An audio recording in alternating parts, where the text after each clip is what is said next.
Yo, what it do, man? I'm not one to waste time, so I'm going straight into it. You feel me? Now, today about to be reacting to the 2000s were absolutely unhinged. Hey, I was born in '03, so we gonna see what they talking about because I'm when did 9/11 happen? Like '02? I don't know. But other than that, let's see. $1 trillion goes RP to all those people that died in 9/11 right away. By the way.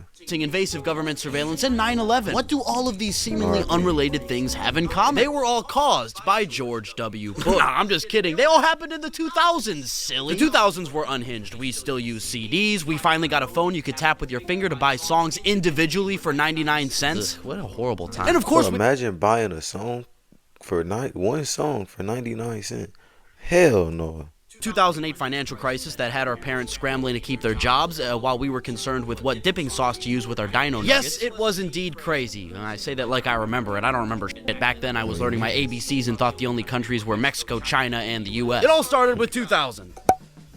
I love how it all began with Y2K, which is where everyone thought the internet was going to crash because the dates in computers were going to get cooked by the 99 in 1999 getting turned into an 00 in 2000. People panicked, bought rations, stocked up on water because banks are going to fail, planes are going to fall out of the sky, and we're all going to die! Nothing happened. Literally nothing happened. That's right, when the clock struck 12 and the ball dropped, everything continued on as normal, and honestly, I couldn't think of a better way to start this goofy century. Programmers were able to fix the problem before it even happened, so now we're able to enjoy all of the fruits of the 2000s like... Yeah, on second thought, maybe we should have let everything burn. Tell you what did happen, though, the dot-com bubble burst. Because as it turns out, slapping .com onto any random business model and earning zero profit is not a sustainable business model, my friends. And the stock market learned that the hard way. The NASDAQ took a nosedive in 2000, kind of like the straightness of my hairline did at age 17. And continued to do so throughout the rest of 2000, 2001, and 2002, and only fully recovered in 2015. Gee, I sure hope that isn't the worst economic thing the 2000s have to offer. I'm foreshadowing here. Then, of course, our Michael Scott of a president, Georgie, was elected to office in probably one of the most close elections in history. I know the human being and fish can coexist peacefully. I mean, you can't make...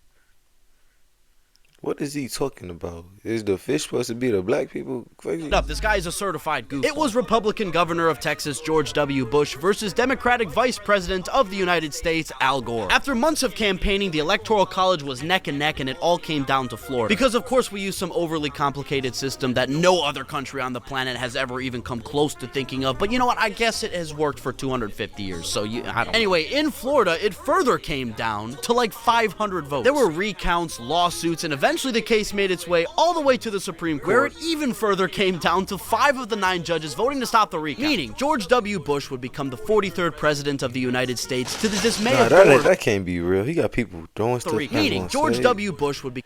What's up with the Secret Services? Get that nigga out of here. The 43rd president of the United States to the dismay of doors everywhere. Push. And boy, would he have a job cut out for him. Foreshadowing again.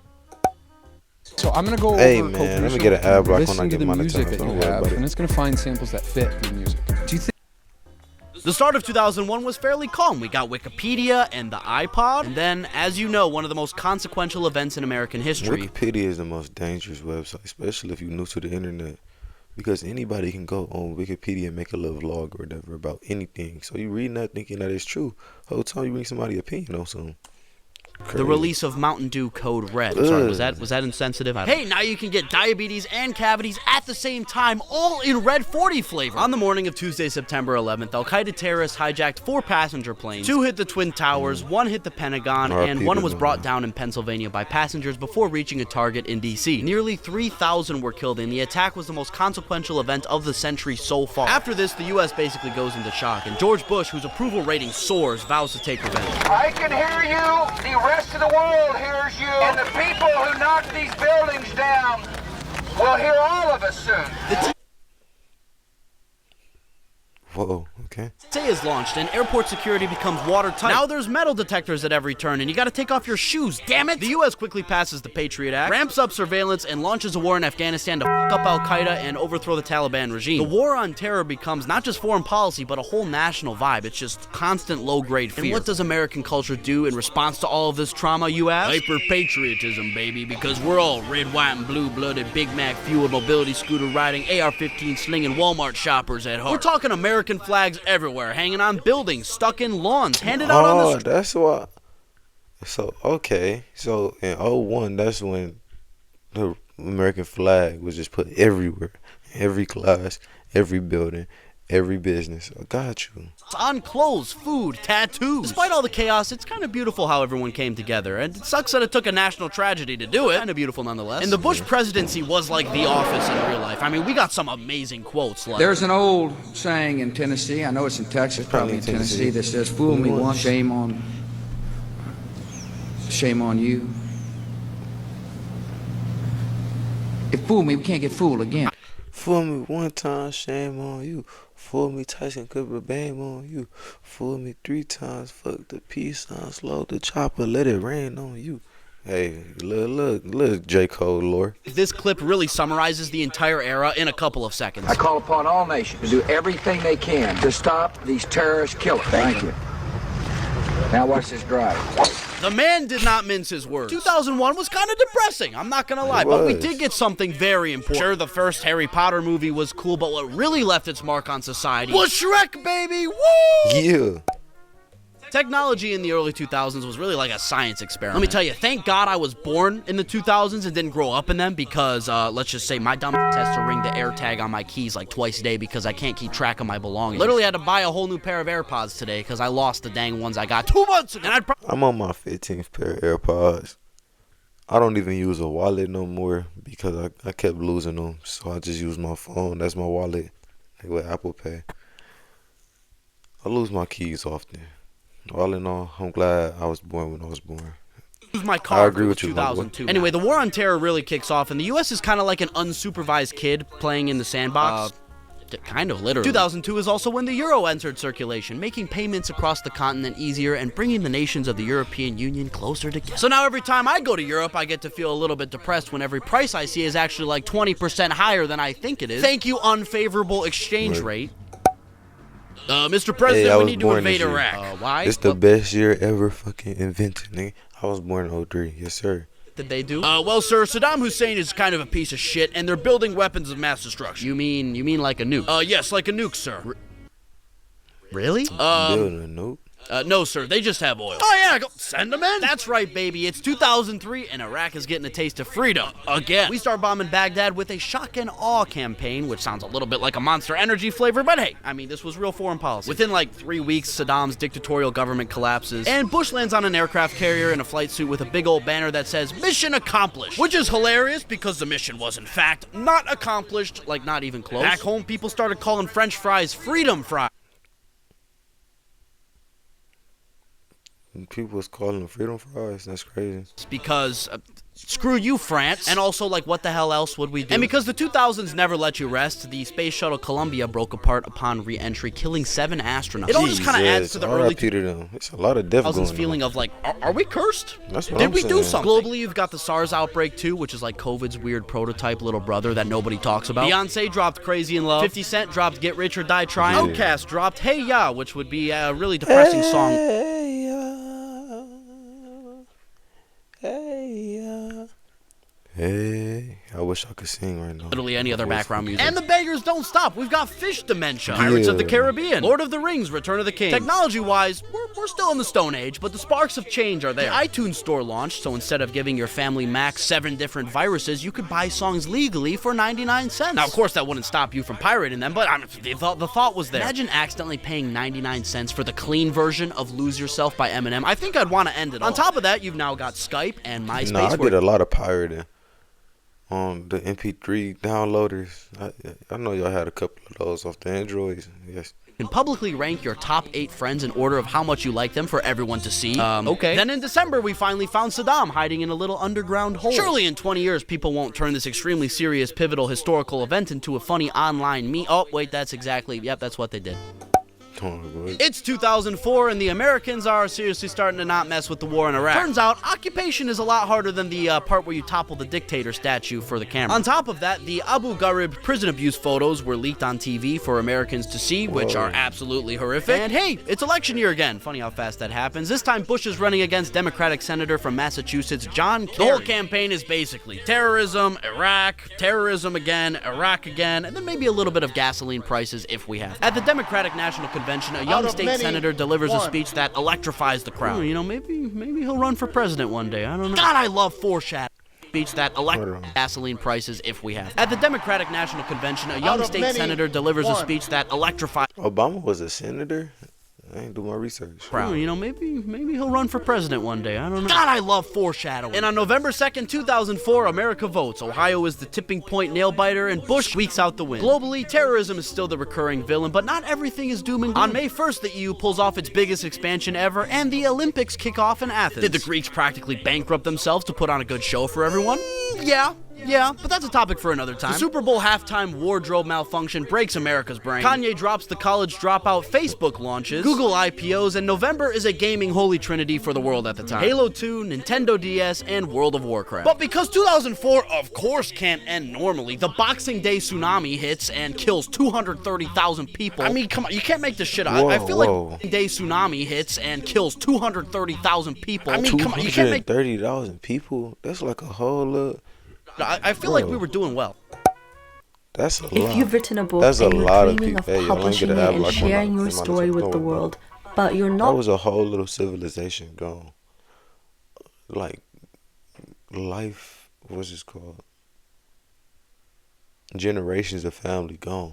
Hey, so you know how a lot of things have been kind of shit in this video? Welcome to 2005! London bus bombing, Category 3 Hurricane Katrina just destroys New Orleans like it's got a grudge against the city for some reason. And it turns out nation building doesn't come with an instruction manual like a couch from IKEA, so Iraq is going... Interestingly, Katrina is the costliest storm in history, causing an adjusted $200 billion in damages, killing over 1,000 and displacing 1.5 million people. But something incredible did happen in 2005. I didn't know Hurricane Katrina happened in 2005. I thought it happened later in the years.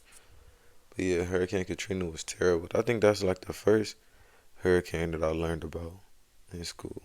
It is. Unbeknownst to the founders, would suck like 8 hours out of every day of mine. YouTube! Yeah. So at least we got something. Because of 2005, now I can pollute the internet with my terrible opinions, and you all have to put up with it.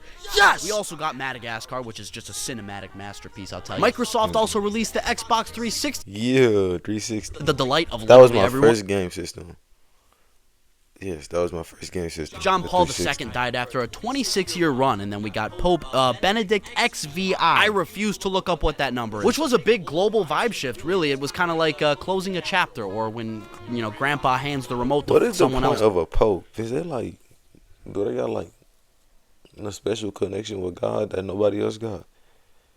I'm confused. I don't know what they do that's so special. Somebody please let me know. Angela Merkel became the first female chancellor of Germany and kind of like Europe's mom, more broadly, a little bit. But something even more important is coming. Now, this may have been the most consequential year of all. The world gained a very influential historical figure in 2006. Can you guess who? 2006. Nigga, I was 3, nigga. I don't know. Me! I was born in 2006. Man, you don't... What? You also got... This nigga was born in 2006. So you 19? Dog, you look like you pushing 30, bro. Another This nigga look like he like mid-20s, pushing 30. like masterpiece, Cars, which would literally go on to define... The best movie ever fucking made, ever, nigga. That's my favorite movie, bro. 6. Man, you don't care. We also got another cinematic masterpiece, Cars, which would literally go on to define my childhood. Ka-chow. World news is still on demon time. Iraq is basically in full meltdown. Sunni versus Shia violence, militias, car bombings, the whole occupation turned into a blender situation. Saddam Hussein gets executed on grainy toaster video. Meanwhile, Israel and Hezbollah go at it in the summer. The Lebanon war, rockets, airstrikes are another reminder that the early 2000s were chronically allergic to peace. And East Asia says, hey, don't forget about me, because North Korea tests its first nuclear bomb. And the world collectively goes. Back in the U.S., people are getting a little bit tired of the Bush era, so in the midterms, the Democrats sweep the House and Senate. Twitter launches, Facebook... Didn't Barack Obama get elected in like 08? If I got that right, y'all gotta go subscribe. Yes, to sir. everyone, and Google buys YouTube after thinking this site will be worth billions one day and ruin the attention spans of everyone. Basically, the whole social media atmosphere that exists today was still baking in the oven. The PS3 drops, the Nintendo Wii drops, and suddenly your family living room is a boxing gym. This is also peak iPod era. Every kid walking around with wired earbuds that probably sound like they're $3 from 7-Eleven. You've also got High School Musical, Hannah Montana, and Borat to the detriment of the entire nation of Kazakhstan. Italy secures their 4th World Cup win, and Zidane headbutts a dude in the chest on the biggest possible world stage. Pluto also gets demoted. They took away Bro's planet status to the Why would they do that? I'm genuinely. Oh, he about to say it. on the biggest possible world stage. Pluto also gets demoted. They took away Bro's planet status to the horror of 4th grade classrooms everywhere. But hey, at least Bro, Pluto is a planet. I don't care what they talking about. the economy isn't shit. Okay, so it turns out the economy is starting to go to shit now because every bank was giving out mortgages to literally anyone with a pulse and that could breathe. And those were hardly even required. No income? No problem. No job? Even better. Less paperwork for us. Surely they'll all pay those back. But hey, now you can just use your finger on your brand new iPhone. Gone are the days of bulky, annoying buttons and styluses. Apple's in town, baby. So yeah, the economy might be a Jenga tower standing on one block right now, but at least we got graduation. The Surely first it won't go. iPhone came out in '07. Jesus, what was y'all doing before the iPhone came out? Become a Nazi in like 15 years or something. Let's see, he said, till I got flashed by the paparazzi, these fellas got me. I hate these fellas more than the Nazi. Well, I guess that's not saying much. And hey, it turns out a new guy's running for president. Remember that state senator I told you about? And it turns out he wants the top job. And I guess you could say he doesn't really look like the other guy. Which is to say he's not a pasty ghost like myself. Alright, so shit has hit the fan. The stock market is in free fall and the Great Recession is in full swing. Oil prices have skyrocketed and oh my god, there goes Lehman Brothers. Oopsie, largest bankruptcy in history, like $700 billion. Also, a new country just dropped. Say hello. Billion? Fuck. Little old Kosovo in the Balkans with the Bill Clinton statue and all. Yeah, that really does exist. Not too far away, Russia is invading Georgia. Kind of starting to notice a pattern with those guys. The Beijing Olympics kick off in China with the craziest opening ceremony ever. Anyway, back to the economy falling apart. I look like it's The Beijing Olympics kick off in China with the craziest opening ceremony. That's so tough. That's so tough. Anyway, back to the economy falling apart. 9 million jobs are gone and unemployment is skyrocketing. Just in time for a presidential election, baby. Turns out the Democrats really like that senator guy, so they're gonna go with him to run for president. He promises change and to unite the country, political parties aside. We will see how that goes. Probably not very well. Obama is easily elected the 44th president of the United States, carrying almost the entire Midwest and Northeast. He'll be sworn in as America's first black president in January. Yeah. Hey, y'all gotta subscribe, bro. He got elected in 08, like I said. My nigga. In office and in kind of a tough situation. He's immediately faced with the decision to either bail out the banks or let the market do its thing, which it's kind of not doing its thing. So he does the thing everybody hated but kind of also needed. He bails out the banks because letting them die would have been like unplugging the hospital to save electricity. Congrats, you saved power, everybody's dead. Then the government starts hurling money at schools, roads, energy, unemployment benefits, basically anything that might stop the bleeding. The auto industry is also on life support. GM and Chrysler get rescued too. You can't have America without gas-guzzling cars. It's like taking pizza from the Italians or cold wet beans from the Brits, you know what I'm saying? And then Michael Jackson dies too. Like nothing is going well. You get Avatar. Really? So I was alive when Michael Jackson was. Whoa. That's crazy. I thought he died in like 1990 something. Does that make up for anything? Not at all. So yeah, the 2000s were crazy. You know what's even crazier than that? The 2010s. That's right. Stay tuned and be sure to join our first 100,000. Hey man, I can't wait to see what the 2010s looking like, but that was a great video. But no, let me know what y'all think down in the comments below. Or no, let me know how old y'all was during this time. See me? I was born in 03. So in the 2000s I was 7. But hey, I'm gonna catch you niggas in the next one. Yes sir.